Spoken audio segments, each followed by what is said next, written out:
தெலுங்கின் பிரபல நடிகர்கள் விஜய் தேவரகொண்டா, ராணா டகுபதி உள்ளிட்ட 29 பேர் மீது அமலாக்கத்துறை வழக்கு பதிவு செய்துள்ளது.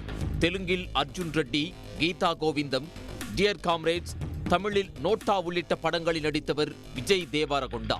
இவர் ஆன்லைன் பெட்டிங் செயலியை விளம்பரப்படுத்தி சிக்கலில் மாட்டியுள்ளார்.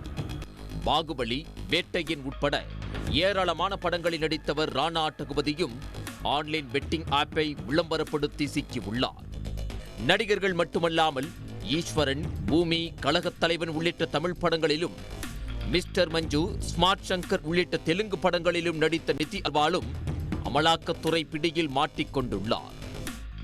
சகுனி, மாஸ் உள்ளிட்ட தமிழ் படங்களிலும் ஏராளமான தெலுங்கு படங்களிலும் நடித்த நடிகை பிரணீதா பிரகாஷுக்கும் சிக்கல் ஏற்பட்டுள்ளது.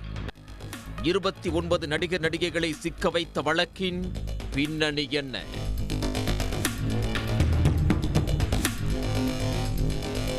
தெலுங்கானாவில் சூதாட்டத்தால் ஏற்படும் நிதி இழப்பிலிருந்து மக்களை பாதுகாக்கும் நோக்கில் திருத்தப்பட்ட சட்டத்தின் கீழ் 2017 முதல் ஆன்லைன் சூதாட்டம் சட்டவிரோதமானதாக உள்ளது.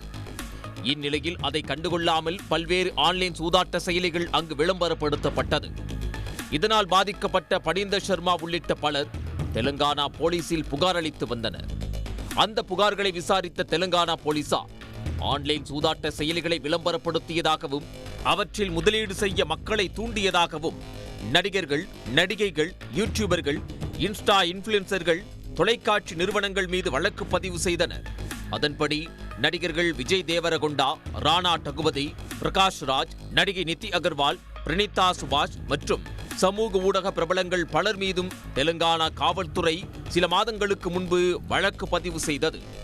இந்த சூதாட்ட செயலிகள் பணத்தை சீனா உள்ளிட்ட வெளிநாடுகளுக்கு சட்டவிரோதமாக கடத்தியதும் தெரிய வந்தது. இதனால் இந்த வழக்கை அமலாக்கத்துறையை விசாரிக்கும் என அப்போதே சைபராபாத் காவல் ஆணையர் அவினாஷ் மொகந்தி தெரிவித்திருந்தார்.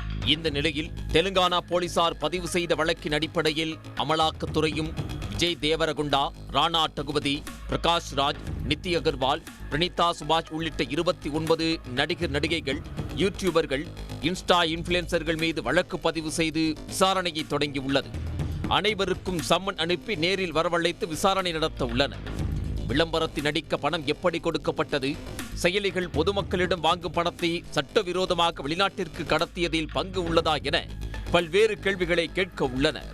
தெலுங்கானா போலீசார் வழக்கு பதிவு செய்தபோது விளக்கமளித்த நடிகர்கள் 2017ஆம் ஆண்டு தெலுங்கானாவில் சட்டவிரோத சூதாட்ட செயலி தடை சட்டம் கொண்டு வந்ததாகவும் தாங்கள் அதற்கு முன்னரே அந்த விளம்பரங்களில் நடித்து கொடுத்ததாகவும் தெரிவித்திருந்தது குறிப்பிடத்தக்கது.